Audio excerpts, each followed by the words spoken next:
nama dia. Wow. Jadi bahasa alien pula. Saya panel yang salah. Mari kita jemput panel kita yang betul-betul. Okey, Yep. kita jemput Profesor Madian, Dr. Shurin Faris Abdul Syukur bersama kita. Assalamualaikum, Prof. Selamat pagi, Prof. Sempoi, Prof. Silakan. Assalamualaikum. Cepat duduk. Terima kasih. Alright. Dan Okey. sambil-sambil tu kita bersama juga dengan pengusaha Akar by Madam K. Iaitu Nur Syafika yang berada dengan kita. Di sana. Selamat pagi. Hello. Okey, kejap lagi kita akan bersama dengan kita panggil Pit Betul. Kejap lagi kita akan bersama dengan Pit. Tapi sekarang ini kita nak sembang sikit dengan Prof.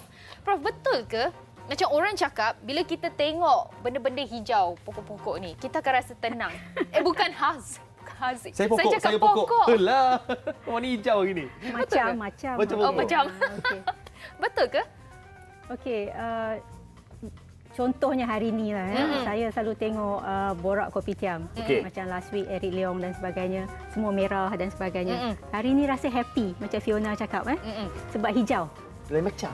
Jadi lain kan. Jadi daripada pagi nampak bawa masuk pokok dan sebagainya. Jadi kita ada Sansevieria, kita ada Dracaena, kita ada Dieffenbachia. Jadi memang rasa happy tau saya Tarik tengok. nafas pun sedap. Jadi gembira lah. Tapi memang kalau kita kata hijau, happy, ketenangan dan sebagainya. Yup. Tapi betul ke? Ada bukti ke? Kan? Jadi saya rasa sejak 40 tahun yang lepas dah ada data yang menyokong, yang menyatakan memang apabila memandang ke hijau, kita akan rasa kurang tekanan. Kajian ni dibuat di hospital antara pesakit yang mendapat pandangan hijau dan pandangan dinding. Memang yang pandangan hijau lebih cepat keluar daripada hospital, kurang mengambil ubat. Jadi bayangkan kesan hijau tu, pengaruh hijau tu. Tapi adakah hijau yang dinyatakan ni adalah tumbuh-tumbuhan saja, pokok-pokok saja, ataupun kalau macam kita cat dinding kita jadi hijau, Pakai baju ataupun hijau, kita ada kain warna hijau, Ya. cukup untuk memberikan pengaruh positif seperti tadi. Okey, Prof. itu antara persoalan yang memang kita sebagai penyelidik lah selalu tanya. Adakah pokok sahaja? Jadi di UPM di mana saya bekerja, kita ada pernah cuba efek hijau ni melalui virtual. Jadi kita cuba pelajar yang selepas exam dan sebagainya yang memang stres dan sebagainya, kita try instead of kita faham ada tak ramai yang boleh dapat akses kepada hijau. Ya, ya. Jadi kita try virtual. Dia lihat pemandangan virtual memang ada kesan dia. Tekanan tu menurun. Jadi ada juga di hospital yang di mana pesakit diletakkan video di atas pemandangan hijau. Jadi tak semestinya yang alam semula jadi yang fizikal kita juga boleh menggunakan secara virtual di zaman moden sekarang kan. Jadi cat bilik warna hijau ni kira boleh jadi ni. Mungkin tapi mungkin juga efek tu kebanyakan kalau kita tahu warna merah dinding merah kita tahu akan cepat lapar. Oh, ya ke? Ya. Patutlah saya sentiasa lapar dekat borak kopitiam. Kalau kita study pasal warna memang ada efek dia. Merah memang untuk cepat lapar. Ya, sebab tu kalau kita tengok di kedai di fast food dia pakai bright colours Merah. macam ni. Jadi itu sebenarnya strateginya. Kita nak order lagi banyak makanan kan. Ya, itu dia punya efek. Jadi mungkin hijau dan juga seperti warna pink pernah dicuba di penjara. Dicuba nak tengok tahap agresif mereka di penjara, memang ada kesan. Ada warna pink tu Warna pink ada. Warna pink adalah maksudnya apa, Prof? Dia lebih kepada dia turunkan dia punya tekanan dia tu. Jadi agresif dia agak menurun, ada kesan. Okey. Ya. Jadi hijau hari ini adalah cerita mengenai tumbuhan. Ya. Tapi bila Prof kata yang macam sekarang ni apabila virtual pun dah boleh memberikan ketenangan. Jadi kepada anda semua bolehlah tengok Haziq sekarang ni. Sebab saya kan berpakai baju warna hijau. Tengok saya tenang tak? Tenang tak? Saya stres lah, pening Tenang tak saya. tengok saya? Saya pun lagi stres. Prof pun cakap. Okey. Prof pun cakap stres. Fit. Tengok saya sekarang ni tenang ke stres? Stres. Baik tengok pokok ni. Awak jangan streskan guest kita. Anggaplah saya sebagai pokok kayu walak. Mungkin kali hijau tu kena yang lain sikit kot. Oh, hijau lain sikit. Kalau hijau lain kau okey lah. Alright. Okey, mungkin kita nak tanya Prof kan sementara Prof ada dengan kita ni sebab sekarang ni memang tengah viral. Masing-masing sibuk nak letak pokok dan sebagainya dekat dalam rumah. Tapi kita kena tahu perbezaan antara landscape taman dan juga landscape rumah sebab ada macam dalam rumah ada pokok yang boleh letak. Betul. Kan? Ada yang tak boleh, ada kena letak dekat taman. So Okey. mungkin Prof boleh terangkan. Alright, kalau kita bercakap taman dan juga lanskap rumah ya. Jadi dia satu is lebih besar, satu lebih fokus kecil ya. Jadi taman ni selalunya pokok yang kita tanam lebih yang beri teduhan lah. Dan juga kita kena mengambil kira siapa pengguna. Taman lagi besar. Kita ada kanak-kanak, ada orang tua. Mungkin kalau taman tu berdekatan dengan kilang, jadi apa kehendak Pokok. bukan pokok. Oh, udara. Pengguna tu sendiri. Yeah. Jadi kalau dekat pejabat macam di TV3 mungkin ada taman, kita tahu pengguna dia daripada sini. Jadi kita kena reka bentuk tu lebih keperluan lebih ramai orang. Jadi rumah kita fokus kepada kita, apa yang kita perlukan. Jadi it's more personal lah orang kata kan, lebih berbentuk peribadi. Jadi kalau di rumah ni kalau kita bercakap, of course lah, jadi pokok yang kita suka, pokok yang boleh kita tengok kita rasa gembira dan sebagainya. Pengudaraan yang baik. Pengudaraan yang baik. Jadi kalau bercakap pasal dalam rumah tadi tu yang viral tu kan, sebenarnya bagi pendapat Pokok lidah jin. Lidah jin. Kita ada Sansevieria, Sansevieria. Sansevieria, Traviscata. Jadi Sansevieria ni ada lebih kurang 70 variety. Oh yo. Jadi kalau kita tengok ada yang hijau saja, ada yang ada warna kuning-kuning. Jadi dia 7 variety ya. Tapi nama depan dia Sansevieria. Jadi kami yang belajar pasal nama-nama pokok ni kadang kami rasa sebab nama selain daripada snake plant kan, nama dia lidah ibu mertua. Mother-in-law tongue. Macam cerita P. Ramlee tu kan. Wow. Jadi kami Nama dia seram Seram. Jadi nak letak ke tak di rumah kan? Jadi Nak letak tak ibu mertua kat rumah ni? Ya, kalau ibu mertua baik okeylah kan. Jadi sebab bila viral tu kami kenapa pokok ni kan? Jadi heran juga tapi secara logiknya viral sebab Dia kata pokok ni boleh menapis udara. Betul ke, Prof? Dia kalau kita bercakap pasal menapis udara ni tidak sangat indoor plant ni. Dia sebenarnya kita ada, kalau kita baca dia ada gas-gas yang meruap, kita panggil VOC, volatile organic compound. Perasan tak kalau kita beli perabot baru ataupun kita hujan, kita masukkan baju, jemur dalam bilik dan sebagainya. Lepas tu kita rasa a bit pening dan sebagainya. Itu gas-gas yang meruap daripada pencuci, daripada cat baru dan sebagainya. Jadi itu gas yang sebenarnya berbahaya. Jadi fungsi utama indoor plant ni, tanaman dalam rumah, sebenarnya lebih kepada menyerap gas-gas yang tadi yang berbahaya tadi, bahan kimia tadi.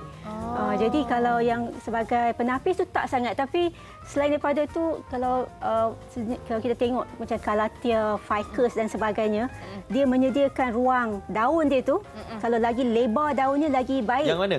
Kalau kita Saya ambil kejap. Ya, yang berdaun lebar Ni ini Sansevieria yang berdaun lebar. Lagi berat pula saya kena bawa ni. Memang saya sengaja. Dia lagi Silaplah pergi offer untuk angkat. lagi baguslah. Lagi sebab kalau Fiona dan Haziq perasan, daun dia menyediakan lebih permukaan. Jadi kalau rumah kita berabuk kan, instead of jatuh di lantai dan sebagainya, daun tu akan menampung habuk tadi. Oh, jadi kita kena lap tak? Ya, kena rajin. Jadi Satu kerja lah pula. nak menanam pokok dalam rumah, pertama kena rajin. Jadi bila kita kena lap, sebab habuk kan, kita kena lap daun tu. Patutlah pokok saya dekat rumah dia ada sejenis condition. Mungkin saya kena tanya. Malas rupanya Fiona. Kan, saya tak memahami Baru dia. tahu. Tak rajin lap pokok. Tak rajin lap pokok Okey, saya nak tanya Pit lah. Soalan pertama dulu. Sebab kita dah tahu sekarang ni pokok lidah jin ataupun lidah ibu mertua. Ini viral. Permintaan dia macam mana? Mesti banyak orang beli kan? Okey, sepanjang tempoh PKP ni, sehinggalah PKPP ni, memang pokok ni yang banyak mendapat sambutan. Tapi sebelum ia maksudnya ia viral. Akabai Madam K dah menjual pokok ni banyak sebabnya kita nak push pokok yang senang dijaga. Jadi Sansevieria ni dia memang low maintenance sangat-sangat. You kalau macam ni hanya perlu disiram maybe sebulan sekali sebab ia disimpan di dalam rumah. Dan perlu dilap. Sebab macam kenapa awak Prof tekankan cakap tadi banyak habuk. Tapi habuk tu bukanlah sebab dia serap habuk. It's not a vacuum. Tapi sebab Pak kata doktor tadi dia Menampung. Ya betul. Jadi Yang penting kena untuk rajin membantu pokok ni hidup dengan sihat, kita kena lap dia supaya kita boleh bantu proses fotosintesis. I see. Okey, lepas ni saya balik saya. Apa ni? Ulang balik udara pusing dalam rumah kan? Sekelip udara. Okey, itu cerita dia. Tapi kalau tak lap, memang tak bolehlah pokok tu nak menjana dia oksigen. Perlu udara juga, dia perlu oksigen. Jadi macam mana oksigen tu nak sampai ke akar kalau kita tak lap dia? Kita dah tutup lapisan udara. Kita nak kurang oksigen kat rumah sekarang. Sebab tak lap pokok. Okey, lepas ni saya lap semua pokok saya. Tadi kan kita ada cakap pasal landscape. Kan? Mungkin Prof boleh cerita sikit apa sebenarnya perkara positif yang membantu landscape dalam satu budaya sosial negara? Okey, landscape ni kalau amat menarik kalau kita study landscape dan budaya ya. Kalau kita tengok contohnya seperti Taman Jepun. Jadi apa yang sesuatu masyarakat tu atau kepercayaan dia kita akan nampak di taman dia sendiri. Cara dia buat batu dan sebagainya, susunan itu sebab kepercayaan dia. Dia mau tenang dan sebagainya. Ya. Kalau di Malaysia lain pula, kita ada berbagai budaya. Budaya ada, kita ada India, ada Cina, ada Melayu dan sebagainya. Itu pun kita ada buat kajian. Jadi kita tengok bagaimana setiap golongan ni menggunakan taman ya. Masa berlainan dan sebagainya di taman awam. Dan juga kalau kita lihat di yang ni dekat Zurich. Ni di Switzerland. Jadi di Zurich taman MFO Dia punya taman macam mana pula? Budaya dia orang macam mana ni, Prof? Dia kalau di negara luar dia akan menggunakan taman yang lebih bersifat sebab orang di Eropah dia suka privacy. Sebab tu kalau kita lihat di Yogyakarta ada masyarakat ni kalau perasan di Sweden dia tidak mengamalkan langsung PKP. Sebab mereka sendiri akan tak suka ramai dia suka bersendirian dan sebagainya. Jadi taman yang dibuat tu untuk mereka melihat visual, kita panggil lanskap visual untuk lihat dan sebagainya. Jadi itu perbezaan antara budaya. Kalau di Eropah saya nak kalau saya boleh share. Ni buku Prof. Prof ada keluarkan buku. Wah, hijau dalam buku dia. Hijau luar ni, merah. Luar merah sebab borak kopitiam kan. Ingat saja nak buat pembaca lapar. Kalau buku ni sebenarnya buku yang pertama dalam bahasa Melayu lah mengenai Denmark ya. Prof tulis sendiri. Saya tulis sendiri semasa saya belajar di sana di Denmark. Jadi dia menunjukkan bagaimana masyarakat di sana menggunakan lanskap ya. Jadi mereka amat sedikit berbezalah dengan kita sebab masa yang digunakan macam kita pergi pejabat 8 hingga pukul 5. Di sana mereka berlainan. Dah lama dah work at home dan sebagainya. Kalau lepas bersalin kita 3 bulan. Di sana ibu bapa dapat setahun. Jadi semasa saya di sana, semasa waktu pejabat tu ramai tolak baby dan sebagainya. Jadi sebab tu penggunaan taman tu berlainan daripada kita. Kita hari cuti sebab semua bekerja dan sebagainya. Mereka berlainan cara bekerja tu. Setiap hari menggunakan jadi taman. Setiap hari, setiap waktu. Jadi berbeza sedikitlah penggunaan taman tu dengan kita. Betul. That's why kita kena ada like satu taman kecil kat rumah. Kan, kita buat satu site yang kita memang akan pandai hijau saja. Dan baru-baru ni macam yang kita kata tadi, viral. Ramai orang yang nak membeli tumbuhan-tumbuhan yang boleh diletakkan dalam rumah. Betul. Okay, adakah itu satu petanda yang baik, yang positif Okey. untuk industri ini sendiri dan juga untuk kesihatan? Alright.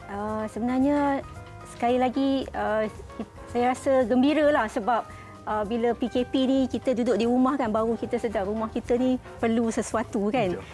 Jadi memang apa yang Haziq cakap tadi memang ada teori yang mengatakan pertama ada satu teori biofilia. Biofilia ni mengatakan apa-apa saja manusia ni kita akan turn back kepada nature. Jadi kita berbalik kepada alam semula jadi. Sebab tu bila kita terkurung dalam rumah ni, kita mencari sesuatu untuk hidupkan suasana hijau tu. Betul, dah petak dah dekat dalam rumah. Jadi memang tak menghairankan. Memang pilihan utama adalah meletakkan pokok-pokok dalaman lah ya di dalam rumah. Dan juga ada satu lagi teori mengatakan bila melihat pokok ni, you bandingkan antara melihat alam semula jadi dan juga urban ataupun kawasan bandar. Jadi bila melihat tanaman ni, otak kita lebih relax. Sebab kita tak perlu proses banyak perkara. Macam tengok bandar, kereta, asap, bangunan keras dan sebagainya. Jadi memang dah ada kajian lah yang memang bila lihat pokok ni, kita dipanggil kita boleh fokus. Tahap fokus kita lebih tinggi sebab lebih senang pada otak kita. Mungkin Prof boleh kongsikan bersama dengan kita tentang elemen-elemen. Yang ni rumah Prof ke? Ya, rumah saya. Wah, rumah Prof memang menggunakan maksimum hijau dia. Ya. Sebab ini sebab saya panggil taman visual viewing garden ya. Saya sebab banyak burung dan sebagainya. Bird viewing. Bird Jadi, viewing.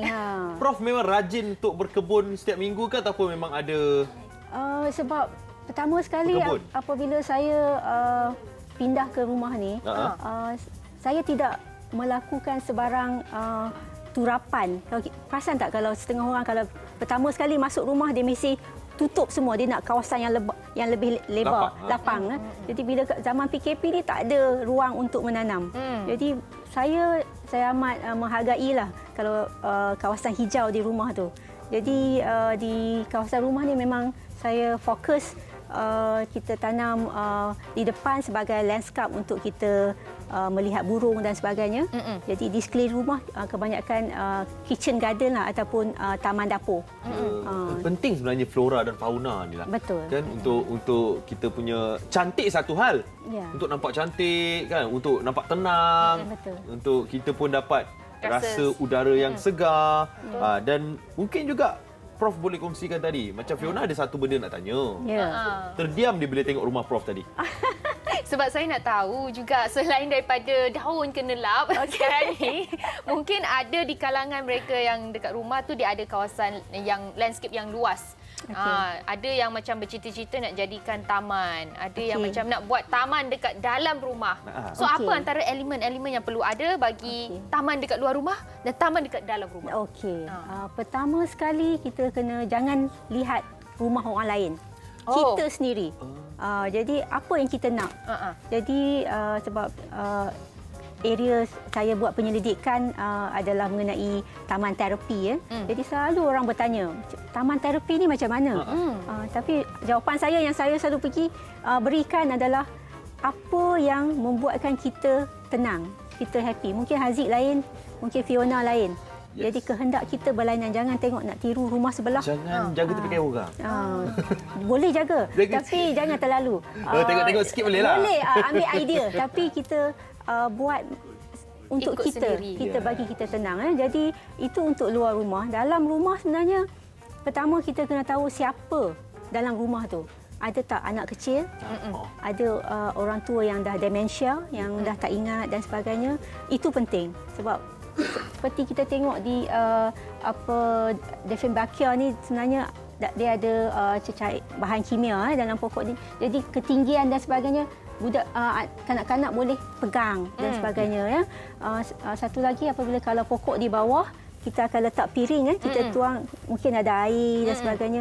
Mungkin kalau kita ada binatang peliharaan, kucing. Fiona ada kucing? Ada. Okey, ada kucing. Haziq ada kucing? Tak ada. Oh, tak ada. Okey, cepat je. Okey, kalau ada kucing dan sebagainya, mungkin kucing tu akan minum. Bukan kais, dia akan minum air bawah tu. Tak berdisiplin kucing tu. Sekali lagi, kena rajin. Ya, kena rajin buang air di bawah tu dan sebagainya. Tadi Haziq lap dengan tangan, make sure lepas ni basuh tangan ya. Kimia. Ya, jadi kena rajin bila kita pegang pokok dan sebagainya. Itu antara SOP untuk pokok dalaman lah. Selepas kita handle pokok, basuh tangan dan sebagainya. Okey, macam yang Prof cakap tadi untuk anak-anak kecil tu kan. Sebab saya ada anak kecil. Kan, saya takut untuk meletak pokok-pokok dalam rumah, pasu-pasu ni. Takut diorang kacau. Betul. takut dia pecah kan pasu. Takut dia orang terbalik kan semua kan. Jadi mungkin ada cadangan pokok apa yang kita boleh letak di rumah untuk mereka yang ada anak-anak kecil. Okey, dia sebenarnya ada dua perkara. Kalau macam yang kita ada sekarang ni pun memang bagus kan pemilihan. Tapi ada juga yang seperti yang di sini kebanyakannya agak kalau anak-anak kecil patahkan dan letak di mulut dan sebagainya mungkin berbahayalah ya. Cadangan saya pertama sekali kita perlu beri pengetahuan pada anak kita. Kata ini tak boleh pegang dan sebagainya, ini beracun dan sebagainya ya. Tapi kalau ada anak kecil juga mungkin kita boleh letak di yang lebih tinggi. Dia tak boleh capai. Ya, benda-benda berbahaya tak boleh capai dan sebagainya. Dan juga ada juga saya nak sarankan sekarang ni macam-macam di internet. Ya. Jadi kita boleh kaktus tadi adalah antara Haziq, jangan main. Semua dia nak punggah ke sini. Nak tunjuk. Nak sado. tunjuk dekat penonton-penonton. Kaktus. Ini kaktus lain style sikit. Ya. Kan? Dan ini kalau ada anak-anak bahaya sikit lah kot. Ya, betul. Kan? Tapi kaktus adalah antara yang senang dijagalah. Serius lah Prof, kenapa Ya. kaktus saya mati? Itu dah teruk lah tu kan. Dah lah, tak rajin, mati pula pokoknya. Selalu kami, di antara kami yang penggemar pokok ni, kami selalu cakap, kalau tanam kaktus pun mati, tak tahulah kan. Saya perbaiki diri saya selepas ini. Dia sebenarnya kena rajin. Kalau tak, stick to plastic plant. Orang kata kan. Ada pokok. Susah macam Sebab tu dia sebagai terapi, Fiona. Jadi bila kita kata kita nak tanam, kita nak jaga, nak tukar tanah, itu dah terapi dalam dalam otak kita. Jadi kita sendiri kita Setiap bulan beli pokok. pakai buang kan. Okey, mungkin Prof boleh ceritakan sikit sebab kita dengar-dengar dekat UPM ada buat projek tanam pokok pegaga. Yes, okey. Kat UPN? Mungkin Kita ada boleh cerita sikit mengenai sebenarnya pokok bukan saja pegaga di UPM, berbagai tanaman ya kita ada tanam. Kalau saya boleh kongsi ya, kalau tadi ada gambar pokok, gambar meja ni ya. Ini sebenarnya saya design sendiri meja ni sebab kita fikir ada kebanyakan orang di rumah tak ada ruang nak buat menanam pokok. Jadi saya design meja ni. Jadi di tengah-tengah memang kita boleh tanam macam pegaga, kesum dan sebagainya. Jadi kalau Fiona atau Haziq duduk nak makan ulam lah. Petik makan. Petik saja. Tak payah basuh kan? Bolehlah basuh lah. Petik makan. Konsep dia macam tu. Jadi dan juga meja ni boleh diubah dan sebagainya. Jadi kita dah buat kajian selama 3 bulan tanaman bagaimana yang sesuai. Jadi kita lihat macam pegaga, kesum, salad Brazil, itu antara spesies yang memang tahan dalam rumah dan memerlukan sedikit penjagaan lah. Yep. Ya. Okey, jadi bila cerita pasal pokok ni, ramai penjual pokok yang sekarang ni sedang mendapat keuntungan, kan? Dapat untung sebab ramai yang start dah beli pokok macam kita cakap tadi. Pokok lidah ibu mertua, pokok lidah jin, pokok yang sama tu. Jadi kejap lagi kita akan bersama dengan pengusaha akar